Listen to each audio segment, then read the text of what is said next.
जों हले दिनै गाजा गाजा जायगायाव बेरायनो मोनबायलै दिना फैसायावनो खामानि मावथावथावनो वा जायगाफोरखौ नायदो वाव बिसि जानांगौ लोगोफोर दिंखिया नायनोबा दिंखिया दिंखिया दिंखिया गिदिरथारलै दिंखिया गिदिरथार होखाव होखाव होखाव होखाव होखाव लोगोफोर मिथिसार बर' इउटुब चेनेलाव नोंथांमोनखौ बयखौबो बरायहरबाय नै बालिपारानिफ्राय थांसैलाय नै बालुखि साइडखैजा दिनै मावफैलायबाय खामानि नै दा जायगाफोरखौ देखायनो नाजानोसैलाय नायलांबायल'खा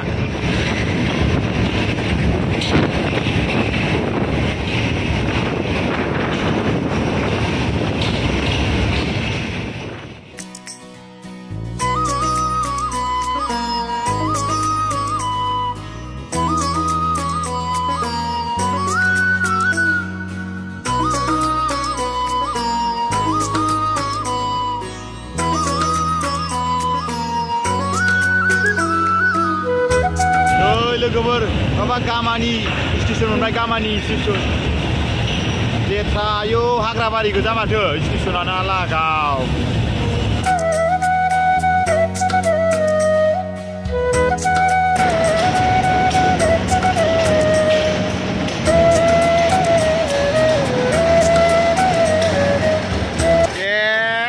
गारियालाय लाखिथ'सैना ना बोनोसो हायाखैलै गारगोन सोनाबाथाय खनसे नै बान खोथारनाय जाबाय आरो ना लोगोफोर भिडिअआवसो नोंथांमोना ओरैजाय नै गाहायखा ओमफ्राय ओरैजाय गोजौआव नै एसे गोजौ गसंनानै नायनि र' एसे गोजौआव अ इयावनो गारमारसिगोन लाखिबाय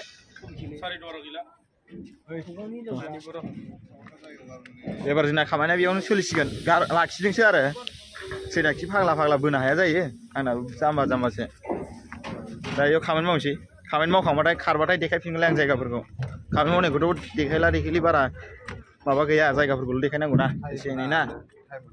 टाइम मोना बारा देखायनो नै पकेटाव सोनोसैसो स्टप खालामनोसै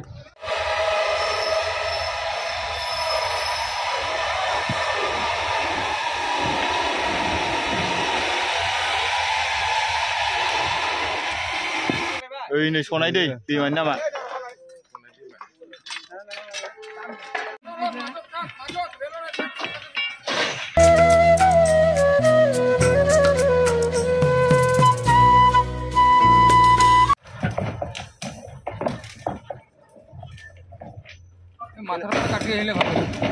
माथा फराय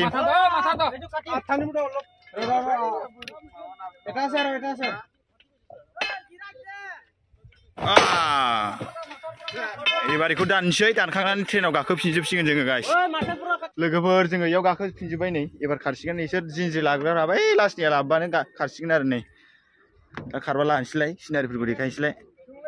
लोगोफोर खारलायबाय नै गारिया जोंना सान्दुंआ एसे गोसोम नुयोलै ओरैजा उनाव थाबायना सान्दुंआ ओमफ्राय ओरैजा साबायनाय मोनबालाय एसे स्रां स्रां नुयो आरो दा नोंथांमोननि थाखाय एसे भिउआ मोजां मोजां सिखारगोन आरो बारे मा मा दन्द्रजों थांगासिनो दंलै जोंलाय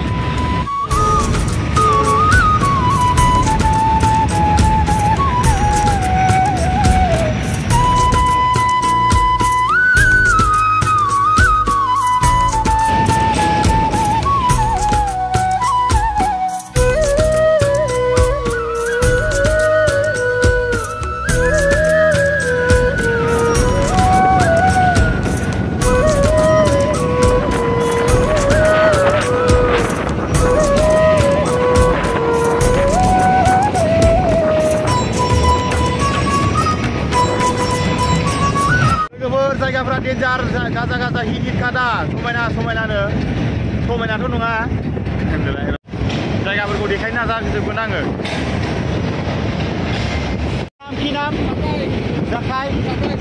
সাকাই लोगोफोर बे जायगानि नामा साकायनो साकाय ना बे जायगानि नामा साकाय नै बे जों जिं जिङाव रड लामा दङ नै वाव हाजो जिं जिं आरो गाव लोगोफोर जायगाफोरखौ नायदो बरिया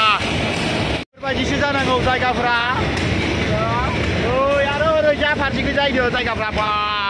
लाजाखाला गोजौ गाखोना देखायहरनि र' नोंथांमोननो लागाव ब्रेन्डेड सिनारिलै दासो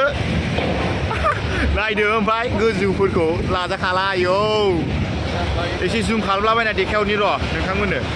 नै हाजोआ नायदो गाजा गाजाखा नै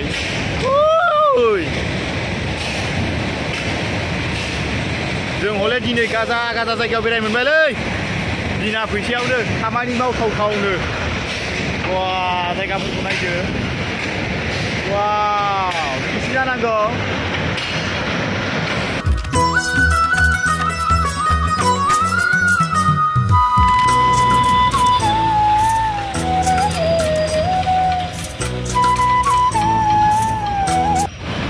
डेन्जार गोजौ मानखोबाय दै एबार मानखोनाय आरोना एबार लोगोफोर दिंखिया नायनोबा दिंखिया गिदिरथारलै दिंखिया गिदिरथार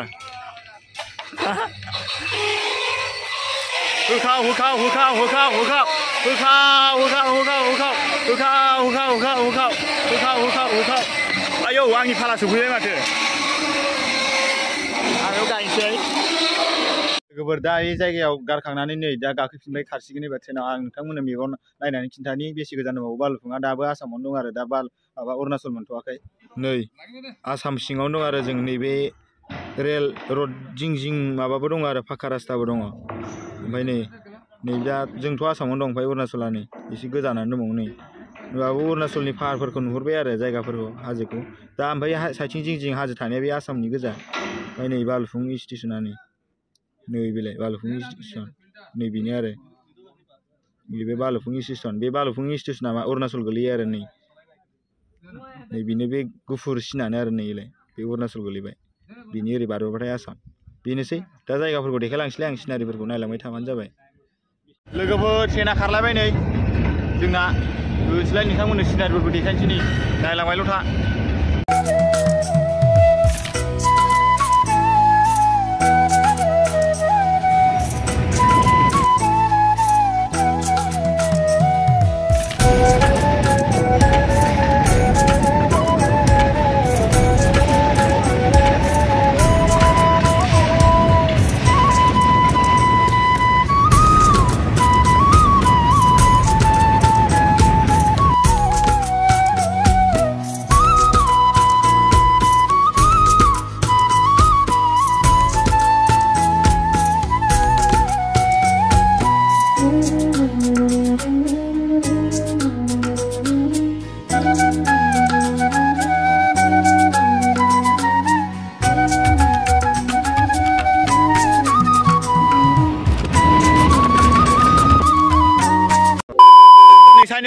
नोंसिनि न'आ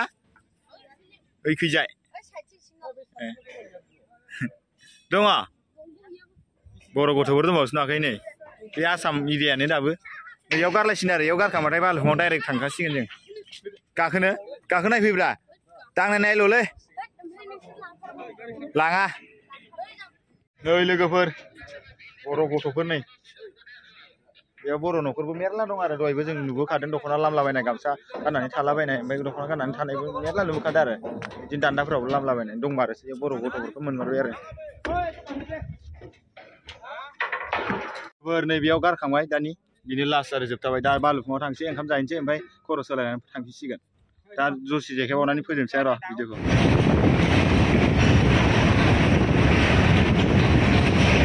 बर' गामि माइ हादों दख'ना गानजोबनाय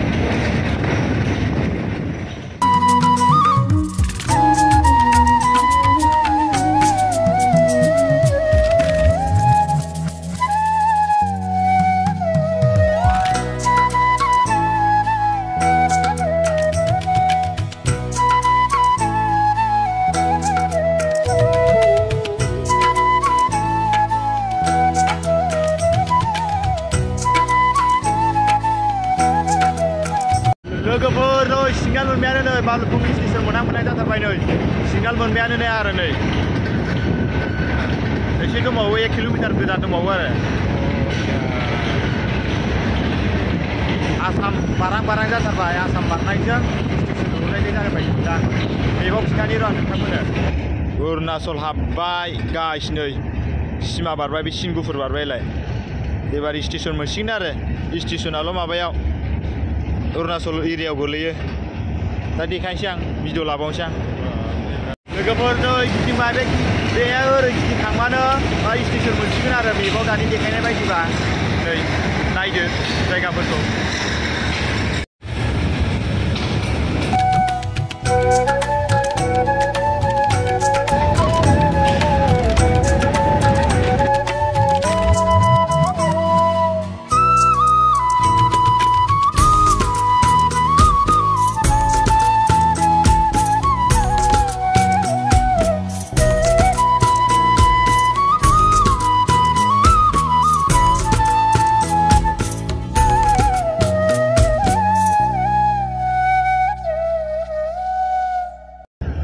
नैलाय बालौफुं स्टेसना मोनथारमारबायसो बालौफुं स्टेसननिलाय नाम लिरनायखौ नुखाबाय दा नोंथांमोना साइनबर्डखौ बिदिनो लास्ट स्टेसन आरो बेनिफ्राय जोबथा बेनिफ्राय जेरावबो थांला दा उल्थासो थांफिनजासै आरो दा जोङो नै बालौफुं स्टेसनाव सफैबाय ओमफ्राय ओंखाम जाना लानोसै बेयाव ओंखाम जानायखौ देखायबाय थाला ओमफ्राय फटकफोर साफायलाबायसै आरो बैफोराव जों नै ब्रिज सायाव फटक लालाबायनो फैबाय ओमफ्य नै ट्रेना खर' सोलायनो नागिरबाय बिदिबा आं भिडिअखौ इयावनो फोजोबखानोसै नोंथांमोना मिथिसार बड' इउटुब चेनेलखौ सेयार खालामदो लाइक खालामदो कमेन्ट होदो आरो लाइक होलाबायदो मोजां मोनदोंबा साबस्क्राइबखौ थाब खालामना होथारबानो जाबाय नोंथां अ माय गड जों बे गारिजों थांनो मोनला ट्राक गारिजोंसो थांनांसिगोन दिनै जोबोद लेट जाहैसिगोन माबा खामानि मावहैनांला आरो दा न'आव सहैसिगोन 6:30 खेबसे भिडिअ खालामबावबाय आरो आं फोजोबबाबो लास्ट टाइमाव